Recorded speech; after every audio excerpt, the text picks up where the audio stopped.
eux les outiller pour remplir au mieux leur mission de collecte des informations relatives à d'éventuels cas de violation des droits humains. Le gouvernement multiplie ses initiatives pour améliorer les conditions de vie des travailleurs et surtout l'employabilité dans notre pays. L'Agence nationale pour l'emploi vient de mettre en place à cet effet le programme national des services à la personne. Des précisions tout de suite dans ce journal. Et puis les comités sectoriels du Conseil national de la statistique sont désormais fonctionnels. Leurs membres ont été mis en place pour accompagner le Conseil dans sa mission d'évaluation des programmes de développement. Voilà pour l'essentiel de cette édition. Merci de nous rejoindre pour le 20h sur la télévision togolaise. Démarrage ce matin donc des sessions de formation des observateurs de l'élection présidentielle du 25 avril prochain. Au total, 35 sessions sont prévues pour 800 observateurs des droits de l'homme mobilisés sur l'ensemble du territoire pour la collecte des informations relatives à d'éventuels cas de violation des droits de l'homme avant, pendant et après le scrutin. C'est une initiative du Haut Commissariat des Nations Unies aux droits de l'homme, HCDH. Des précisions avec Emmanuel Adjaklo et Clarisse Atikle. C'est une série de 35 sessions de formation des observateurs des droits de l'homme qui s'ouvre ici dans la perspective du bon déroulement de la présidentielle du 25 avril. Au total, 800 observateurs ont été mobilisés par le Haut Commissariat des Nations Unies aux droits de l'homme pour la supervision du processus. Déjà, ceux-ci s'imprègnent du monitoring et de la collecte active des informations inhérentes à des violations des droits de l'homme avant, pendant et après le scrutin. Il s'agit d'un mécanisme d'alerte précoce afin que les dysfonctionnements soient corrigés à temps. Il faut qu'ils apprennent qu'on fait un petit rappel des principes des droits de l'homme, de l'importance d'impartialité, de l'importance de crédibilité et de vérification d'informations. Et surtout, la façon de protéger les victimes ou les personnes qui sont censées être victimes d'une violation des droits de l'homme. Le but de notre observation, c'est pour prévenir les conflits. La période électorale a souvent été un moment très sensible où les risques de violence pré- et post-électorales sont élevés. Tout le système des Nations Unies, avec l'appui de l'Organisation internationale de la francophonie, opte pour l'éducation et la sensibilisation comme moyen de sauvegarde des droits de l'homme. C'est un accompagnement salué ici par le gouvernement pour qui il importe que les acquis des précédentes élections, empreintes d'apaisement, soient préservés. Nous devons donc saisir l'occasion de la présidentielle de 2015 pour confirmer cette maturité du peuple togolais et la crédibilité de nos institutions aux yeux de nos partenaires, car le patriotisme doit nous pousser à aller toujours de l'avant. Nous n'avons pas le droit de reculer. Au contraire, nous avons le sacré devoir d'avancer, mais surtout d'avancer positivement. L'honnêteté, l'objectivité et surtout la stricte neutralité sont les valeurs que les 800 observateurs des droits de l'homme sont appelés à faire prévaloir durant tout le processus électoral. Et pour le ministre de l'administration territoriale, ce sont les populations elles-mêmes qui seront les observateurs de ce scrutin.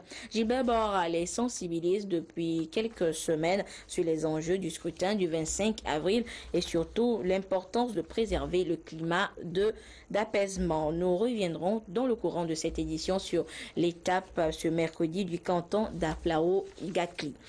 Et à Sokodé, ce sont les chefs de canton de la région centrale qui ont été formés la semaine dernière sur leur rôle et responsabilité dans le processus électoral.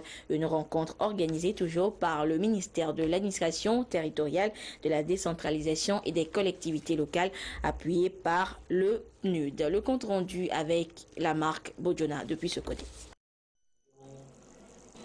La session de formation des chefs de canton de la région centrale sur le processus électoral est financée par l'ambassade de la République fédérale d'Allemagne et le programme des Nations Unies pour le développement PNUD.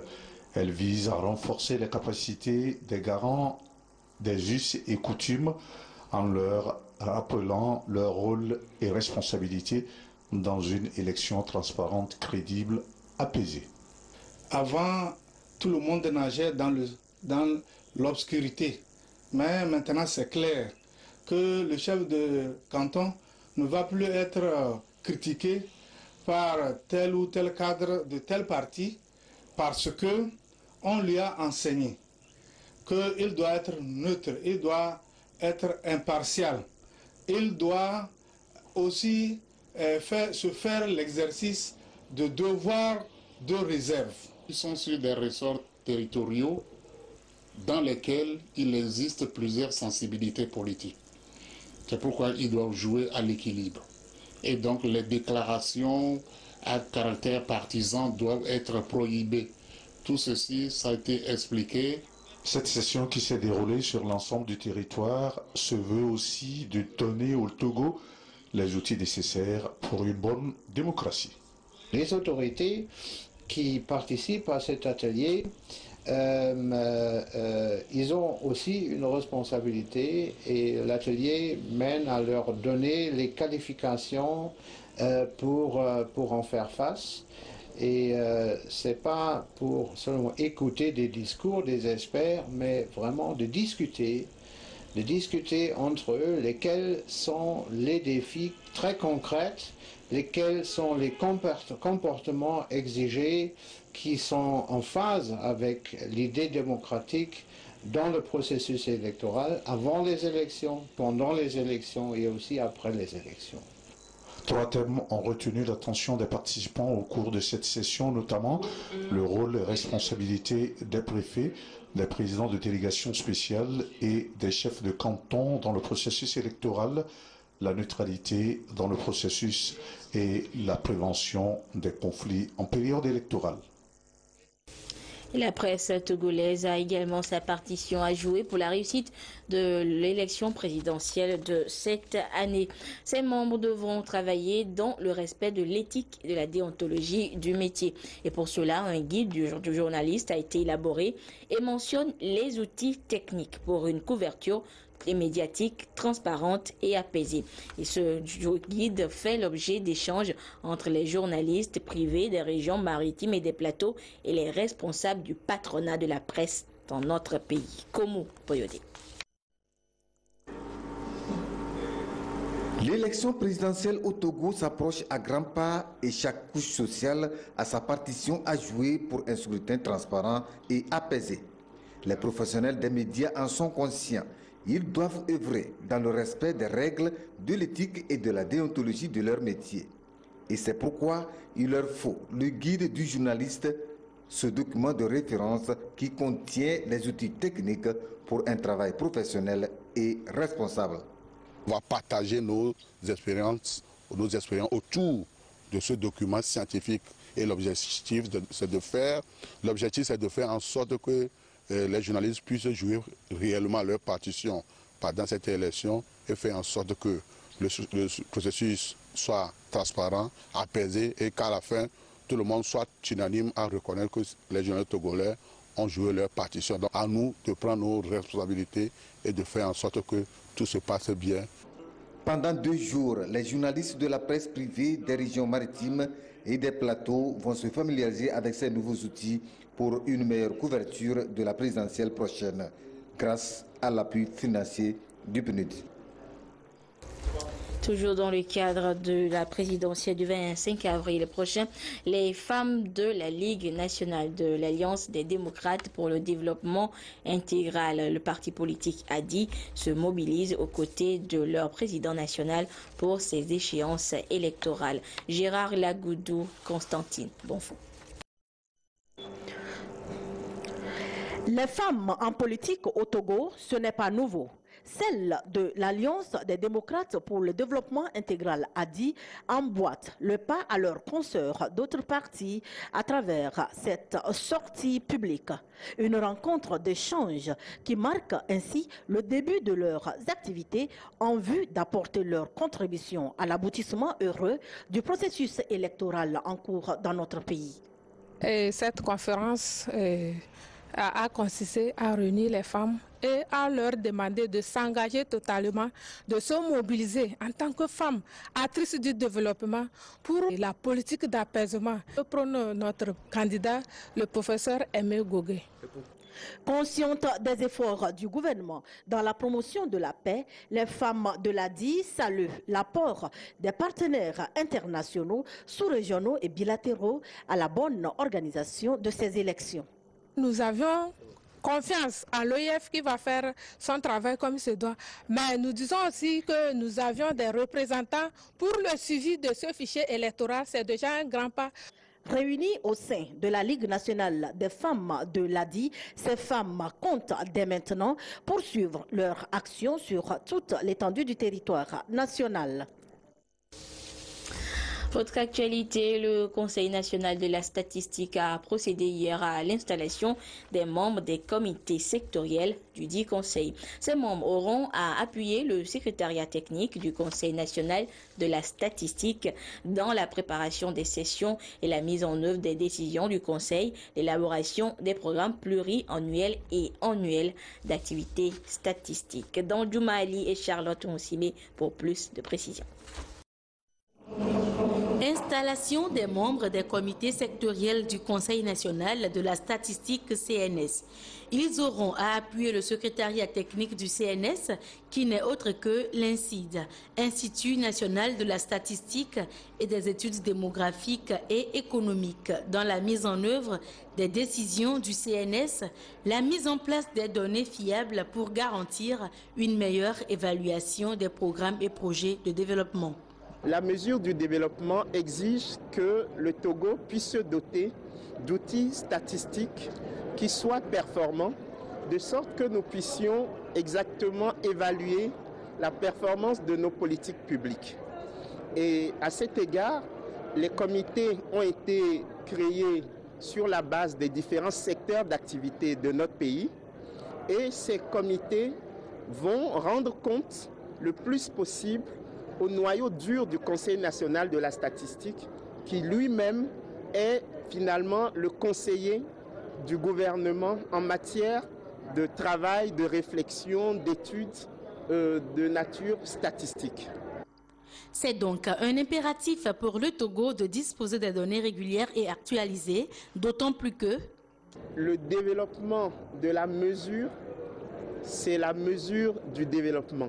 À l'heure où nous voulons progresser dans les classements Doing Business de la Banque mondiale, à l'heure où nous voulons être éligibles au Millennium Challenge Corporation, à l'heure où nous voulons augmenter notre score dans le classement du CPIA qui évalue la performance des politiques publiques, nous avons besoin d'un outil statistique performant, et c'est la raison pour laquelle le gouvernement fait le maximum pour que les statistiques jouent le rôle de premier plan dans notre pays.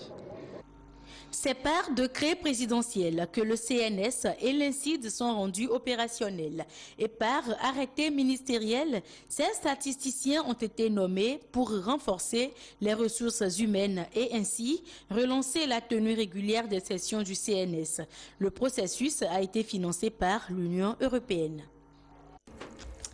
Je vous le disais, la suite de la tournée d'échanges citoyens du ministre de l'administration territoriale sur les enjeux du scrutin présidentiel du 25 avril prochain. Et ce mercredi, Gilbert Bawara a apporté le message de préservation du climat de paix en cette période électorale aux habitants du canton d'Aflao-Gakli dans le Golfe. Kazinambaga pour le compte rendu. Danse folklorique, danse vaudou, troupe de ballet. À Aflao-Gakli, le premier responsable de l'administration territoriale, le ministre Gilbert Bawara, n'en demandait pas mieux pour faire passer son message. Un message d'ouverture, de tolérance et d'apaisement en cette période électorale. Pour souligner l'importance de l'élection présidentielle, l'importance pour les citoyens d'assumer leurs devoirs et leur liberté et surtout leur responsabilité en participant à la désignation de nos dirigeants, en participant à la désignation du président de la République. Si les gens négligent d'aller voter, le lendemain, ils constateront que peut-être le choix qui a été opéré ne correspond pas à leurs désirs, à leurs souhaits, alors que chacun de nous individuellement et collectivement, nous avons la possibilité de participer à la désignation du président de la République et de participer ainsi à donner la direction dans laquelle nous souhaitons que notre pays continue à évoluer. Et donc, c'est extrêmement important que chacun en prenne conscience, que chacun assume cette responsabilité citoyenne en se mobilisant pour assister et participer aux activités, notamment aux meetings, aux manifestations, aux tournées, aux activités des candidats et des partis politiques, et surtout en exerçant librement son droit d'aller voter pour son candidat, pour le candidat de son choix, le 25 avril 2005. Le deuxième message, c'est qu'il ne suffit pas d'organiser des élections, mais il faut que ce soit des élections apaisées et sans violence. Nous avons maintenant des antécédents heureux. En 2007, en 2010, en 2013, nous avons rompu avec le cycle d'élections émaillées de violence et de contestation. Nous avons pu organiser des élections qui étaient apaisées, qui n'ont été émaillées d'aucun incident. Et donc, dans le souci de renforcer la démocratie, dans le souci d'affermir le processus de réconciliation nationale, il est important qu'à l'occasion de l'élection présidentielle d'avril 2015, nous puissions nous démontrer à nous-mêmes, en tant que Togolais, que nous avons définitivement tiré les enseignements par rapport aux turbulences du passé, que nous sommes résolument tournés vers le pardon et la réconciliation nationale, que nous voulons démontrer notre attachement à la cohésion et à l'unité du pays. Nous sommes un peuple, il y a une diversité de convictions, il y a une pluralité de partis politiques. Il est normal que les citoyens puissent accueillir tous les candidats, les écouter, chercher à comprendre les idées, les projets, les programmes et la vision de chaque candidat. Il ne suffit pas d'aller vers les populations pour leur dire de voter pour moi ou de voter pour tel ou tel. Il faut que les populations profitent de cette occasion pour engager un dialogue citoyen, chercher à comprendre quel est le contenu même de l'action que chaque candidat va continuer à mener ou entamera s'il était élu président de la République. En troisième lieu, il est important de dissiper toutes les craintes, toutes les appréhensions qui peuvent exister. D'abord, concernant la problématique de la sécurité. Certains concitoyens peuvent avoir peur quand ils entendent un discours de confusion des organisations de la société civile ou des acteurs politiques qui disent qu'il ne doit pas y avoir d'élections, il faut boycotter les élections. Et donc, ça incite ou ça fait naître des craintes et des appréhensions chez certains concitoyens. J'ai voulu les rassurer que le gouvernement a pris toutes les mesures pour que l'élection se passe en toute sécurité, en toute quiétude et en toute tranquillité. La POSEP a été constituée, elle comprend plus de 8000 hommes qui sont formés en matière de respect des droits de l'homme, en matière de respect des principes de droit international humanitaire. Donc personne ne doit avoir peur. Un autre élément pour rassurer les populations, c'est concernant la crédibilité, la transparence et la fiabilité du processus électoral. Les gens ont exprimé des inquiétudes et des préoccupations concernant le fichier électoral et les listes électorales. Le gouvernement n'a pas hésité un seul instant à inviter l'Organisation internationale de la francophonie à venir travailler avec la CENI, avec le prestataire ZETES, avec les experts désignés par chacun des candidats, afin que tout le monde puisse être rassuré. Chacun comprend aujourd'hui que la CENI, les CELI, les bureaux de vote sont composés de manière inclusive, avec la participation de toutes les tendances et de toutes les sensibilités politiques. Le gouvernement a mobilisé l'argent pour permettre aux candidats de pouvoir disposer des moyens nécessaires pour mener leur campagne et prendre en charge leurs délégués dans les bureaux de vote. La CENI travaille de manière collégiale. Elle délibère et prend des décisions de manière consensuelle. Il ne doit donc pas avoir de raison d'imaginer qu'un seul candidat ou une seule tendance politique soit en mesure de manipuler le processus électoral dans quelque sens que ce soit. Les échanges ont permis aux populations d'Aflaougakli de poser des questions pour mieux comprendre le déroulement du processus électoral, mais également d'avoir le point de vue du gouvernement sur la grogne sociale. Bien édifiée, elle salue cette démarche citoyenne du ministre Bawara. Cette visite du ministre était très importante. Le fait de se déplacer vers la population pour entretenir la population sur les enjeux électoraux. C'est-à-dire que les élections prochaines, comment on va voter dans l'apaisement. Il faut qu'il y ait la paix. S'il y a la paix, tout marche dans le pays. Nous croyons concrètement à ce qu'il a dit. Vu les éclaircissements, tout ce qu'il a donné comme élément qui entre dans l'organisation des élections, nous avons cru en ce qu'ils font et nous avons cru à la transparence des scrutins. Vu déjà le climat dans lequel nous sommes sûrs que l'élection va se passer dans de bonnes conditions. Entamée depuis le 18 mars dernier, la tournée d'échanges citoyens entre le ministre Gilbert Bawara et la population du Grand Lomé prend ainsi officiellement fin. Au total, 10 cantons ont été visités. J'ai compris que la préoccupation primordiale et fondamentale des Togolais, c'est le développement économique et social. Les gens expriment des inquiétudes, les enseignants, les médecins expriment des doléances en vue de la revalorisation de leur salaire. Nous devons continuer à être attentifs aux paysans en nous assurant qu'ils ont suffisamment d'engrais, d'intrants, que la production agricole continue à permettre d'assurer la sécurité alimentaire et même de dégager des excédents. Nous devons continuer à apporter de l'eau potable aux populations en milieu rural comme en milieu urbain. Nous devons continuer avec l'électrification et l'éclairage public dans les villages, dans les hameaux comme dans les agglomérations urbaines. Nous devons continuer à créer un environnement de paix, de sécurité et de stabilité qui favorise les investissements des opérateurs économiques pour créer la prospérité et des emplois pour la jeunesse togolaise. Nous avons beaucoup de travail à faire et ce travail ne peut être réalisé et porter des fruits que si nous travaillons d'une manière qui contribue à préserver notre pays en tant qu'un havre de paix et de stabilité.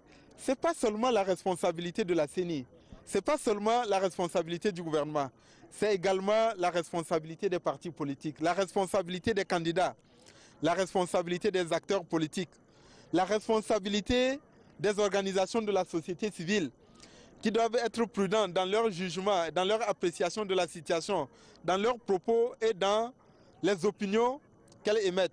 C'est une responsabilité fondamentale qui pèse sur vous en tant que femmes et hommes des médias et de la presse, d'éviter des propos hâtifs, d'éviter tout propos qui pourrait inciter à la haine, à la violence et aux affrontements.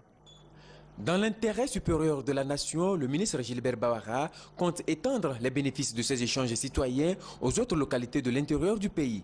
Il s'agit pour lui de susciter et de maintenir l'élan des populations à bannir à jamais les violences politiques au Togo. Les Togolais sont donc appelés à préserver la paix sans laquelle aucun développement n'est possible. La paix a permis au Togo de relancer son économie, d'opérer des réformes dans presque tous les secteurs. La construction des infrastructures routières, aéroportuaires est rendue possible grâce à la paix. La paix qu'il faut à tout prix préserver pour permettre au Togo de poursuivre sa marche vers l'émergence. Grâce à ce climat de paix, le Togo a su réaliser des infrastructures qui forcent l'admiration. Et parlons justement d'infrastructures, vous suivrez ce soir un documentaire sur les grandes réalisations sur la télévision togolaise. L'Agence nationale pour l'emploi, en collaboration avec le Bureau international du travail, a lancé ce matin à Lomé le programme national des services à la personne. C'est un programme qui consiste à professionnaliser et améliorer l'employabilité et les conditions de vie des travailleurs. Sonia Minipo et Esther Lacli pour des précisions. 30 000 domestiques travaillent à Lomé. À peine 31% de leurs employeurs sont satisfaits. La plupart d'entre eux travaillent 17 heures par jour. Environ 10% sont rémunérés à moins de 10 000 francs CFA par mois et à peine 1% sont déclarés.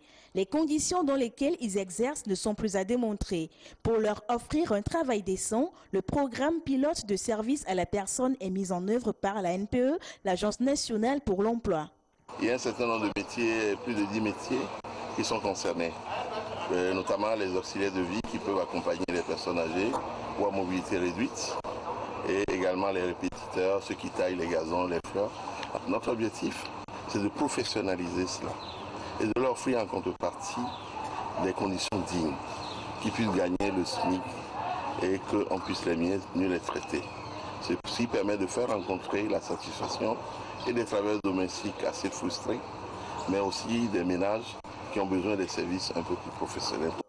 La phase pilote du programme couvrira 3 années et permettra d'insérer plus de 5000 personnes sur le marché de l'emploi. Le gouvernement togolais est plus que jamais déterminé à accompagner ce programme.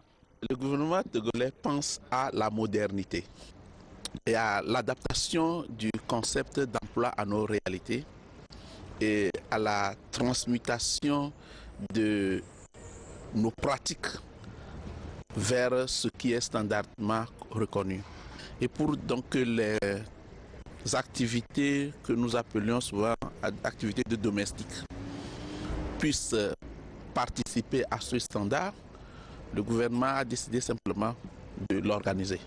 Le programme a reçu l'appui du Bureau international du travail BIT qui, dans sa convention numéro 2 sur le chômage, œuvre pour améliorer l'employabilité de la main-d'œuvre. Le ministre de la Promotion de la Femme a également salué cette initiative qui offre un travail décent à des milliers de personnes exerçant au préalable dans l'informel. C'est un levier pour l'inclusion sociale. Ceci à plusieurs titres.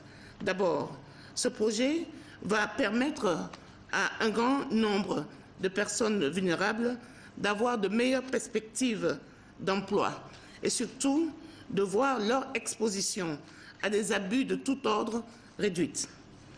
Par ailleurs, à travers ce programme, des personnes vulnérables auront accès à des services de meilleure qualité et de meilleure fiabilité. Parmi ces personnes vulnérables, nous pouvons citer les enfants, les personnes âgées et les personnes malades. Et pour de meilleurs résultats, le programme est articulé en 4 composantes, entre autres l'amélioration du cadre juridique et institutionnel, la professionnalisation des métiers du secteur et le renforcement des capacités des acteurs. Le projet de développement communautaire des zones urbaines PDC-ZU, mis en place par l'ANADEB, entendez Agence nationale d'appui au développement à la base, est une politique nationale qui vise à améliorer les conditions de vie des populations à travers la réalisation d'infrastructures de base. À Dapan, il a permis de construire des blocs sanitaires, des latrines, des caniveaux et des bâtiments scolaires. Et tout ceci financé par Togo Terminal, filiale du groupe Bolloré, à hauteur de son 15 millions de francs CFA. Une visite effectuée par les partenaires du projet sur le terrain leur a permis de recueillir les appréciations et les analyses des communautés bénéficiaires. Augustin Kossi, Rachel Aoko. Natebagou est une agglomération de la préfecture de Tone, région des Savanes. On entre dans cet espace par le vestibule que voici, caractérisé par l'insalubrité qui s'étendait un peu partout. Le projet d'assainissement de cet espace a permis la réalisation d'une latrine familiale au ménage. Une œuvre du projet de développement communautaire Zone urbaine PDC-ZU financé par Togo Terminal, la filiale du groupe Bolloré. C'était vraiment trop pénible de vivre dans notre quartier sans WC. Donc, quand Anamdem est venu nous a donné ce joyau, vraiment je suis trop content. D'autres infrastructures socio-éducatives et sanitaires sont à mettre à l'actif du PDC-ZU à Dapaon. 3 bâtiments scolaires, dont 2 au préscolaire et 1 au collège d'enseignement général de Nassablé. Dans ce jardin d'enfants public de Tantigou, les enfants découvrent le goût de l'école. On a seulement 3 classes. Ce n'est même pas les classes, une salle avec un magasin et bureau qu'on a transformé en classe. Et maintenant, avec le bâtiment là, ça peut nous aider. Tout comme ici, c'est avec joie que les ouvrages ont été accueillis au jardin d'enfants public de Dapan Centre. J'ai un effectif de 300, mais nous n'avons pas de bâtiment. Désormais, nos enfants ne vont pas rester sous les arbres, mais dans un bâtiment de salle de classe. Parce que le cadre scolaire n'est pas attrayant, les élèves n'ont pas envie de venir à l'école. Maintenant que l'ANADEB et Togo terminales nous ont aidés à réaliser 2 bâtiments scolaires au niveau du préscolaire et un bâtiment au niveau du CG. Nous allons leur dire infiniment merci. Le PDCZU vise à mettre en place des infrastructures de base en vue d'améliorer les conditions de vie des populations. Coût de réalisation, 75 millions de francs CFA. Les travaux sont exécutés par l'ANADEB, Agence nationale d'appui au développement à la base. Au total, à Dapaon, nous avons 3 bâtiments scolaires, dont 2 au niveau de la petite enfance. Et nous avons 20 blocs latrines familiales et puis un caniveau de au moins 65 mètres qui est réalisé dans le quartier d'Aoussa Zongo, un peu pour les aider à gérer le problème de la salubrité. Bien d'autres travaux d'assainissement ont été réalisés ça et là à travers la ville.